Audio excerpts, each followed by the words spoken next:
بسم اللہ الرحمن الرحیم۔ عزیز طلبہ، آج ہم وضو کے فرائض اور وضو کا طریقہ جو ہے وہ سیکھیں گے۔ تو وضو کے کل فرائض 4 ہیں۔ کتنے فرائض ہیں؟ 4۔ نمبر ایک چہرہ دھونا۔ نمبر ایک چہرہ دھونا ہے۔ اور نمبر 2 کونیوں تک ہاتھ دھونا۔ کہاں تک؟ کونیوں تک ہاتھ دھونا۔ اور نمبر 3 سر کا مسح کرنا۔ نمبر 3 مسح کرنا۔ ابھی تک نمبر 3 سر کا مسح کرنا۔ اور نمبر 4 ٹخنوں سمیت پاؤں دھونا۔ ٹخنوں تک پاؤں دھونا۔ یہ کتنے فرائض ہیں؟ 4۔ ہم بیٹا بتائیں کون کون سے 4 فرائض ہیں؟ نمبر 1 چہرہ دھونا جی۔ نمبر 2 کونیوں تک دونوں ہاتھ دھونا، کونیوں تک۔ تو نمبر 3 سر کا مسح کرنا۔ تو نمبر 4 ٹخنوں تک پاؤں دھونا۔ شاباش، کیسے بیٹا؟ نمبر 4 پاؤں دھونا۔ یہ ہیں وضو کے 4 فرائض۔ اب وضو کا طریقہ کیا ہے؟ وضو کا طریقہ کیا ہے؟ تو وضو کے طریقے میں وضو کی سنتیں بھی آ جائیں گی، وضو کے فرائض بھی آ جائیں گے۔ تو سب سے پہلے اپنے دونوں ہاتھوں کو دھونا ہے۔ دونوں ہاتھوں کو دھونا ہے اچھی طرح۔ دونوں ہاتھوں کو یہاں تک دھونا ہے، کلائیوں تک، یہاں تک دھونا ہے۔ دھونے کے بعد پھر آپ نے 3 مرتبہ کلی کرنی ہے۔ کیا کرنا ہے؟ کلی کرنی 3 مرتبہ۔ تو شہادت انگلی جو ہے یہ آپ نے دانتوں کے اوپر مارنی ہے۔ 3 مرتبہ کلی کرنی۔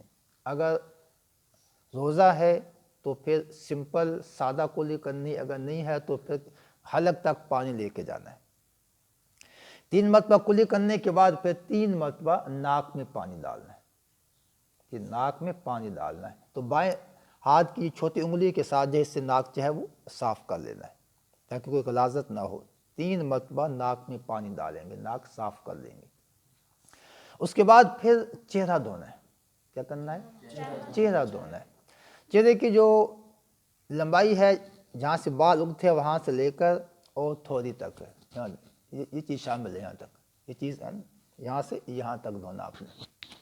اور چوڑائی ایک کان کے لو سے لے کر دوسرے کان کی لو تک، اس کے درمیان جو چہرہ ہے، جو فیس ہے، یہ آپ نے دھونا ہے۔ اگر داڑھی ہے تو داڑھی کا خلال کر لینا، پانی ہاتھ میں لے کر اس انداز میں خلال کرنا تاکہ پانی جو ہے وہ داڑھی کے اندر چلا جائے۔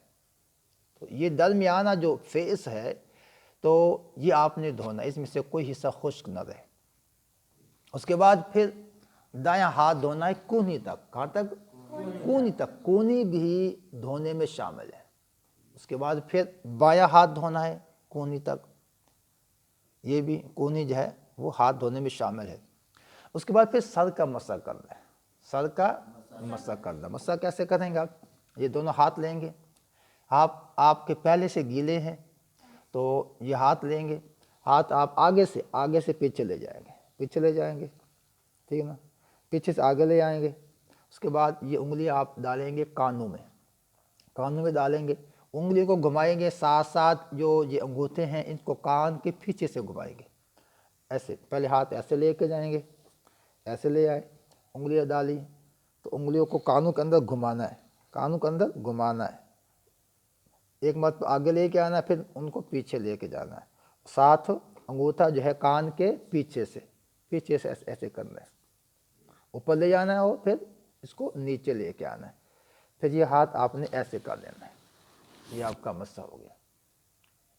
تو چوتھائی سر کا مسح کرنا فرض ہے، پورے سر کا مسح کرنا یہ سنت ہے۔ مسح کے بعد پھر آپ نے دایاں پاؤں دھونا ہے ٹخنوں تک۔ دایاں پاؤں کہاں دھونا بیٹا؟ ٹخنوں تک۔ اس کے بعد پھر بایاں پاؤں جو ہے وہ بھی آپ نے دھونا ہے ٹخنوں تک، ٹخنوں تک آپ نے دھونا ہے۔ اور جب آپ نے پاؤں دھونا ہے، جو پاؤں کی انگلیاں ہیں ان کے اندر آپ نے اپنے ہاتھ کی انگلی مارنی تاکہ 2 انگلیوں کے درمیان جو خلال کیا جائے تاکہ کوئی میل وہاں نہ رہے، وہ جگہ خشک بھی نہ رہے۔ دونوں پاؤں دھوتے ہوئے پاؤں کی انگلیوں میں تو یہ بھی یاد رہے جب پاؤں دھونا ہے تو دائیں ہاتھ سے دھونا ہے کہ بائیں ہاتھ سے؟ ہاں، تو پاؤں آپ نے کس ساتھ دھونا ہے؟ بائیں ہاتھ سے دھونا ہے، بائیں ہاتھ سے۔ تو ہاتھ کی انگلی جو ہے وہ پاؤں کی انگلیوں کے درمیان مارنی ہے، درمیان لگانی ہے، تاکہ درمیان میں کوئی خشک جگہ نہ رہے۔ اس انداز میں آپ نے وضو کرنا ہے۔ جب دونوں پاؤں دھو لیں گے تو دونوں پاؤں دھونے کے بعد پھر آپ کھڑے ہو جائیں گے، آسمان کی طرف یہ شہادت کی انگلی اٹھائیں گے، آسمان کی طرف۔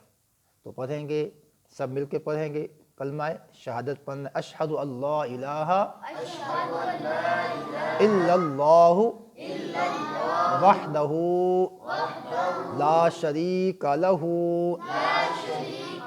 واشہد ان محمدا عبدہ ورسولہ۔ تو اس کی فضیلت بہت زیادہ ہے۔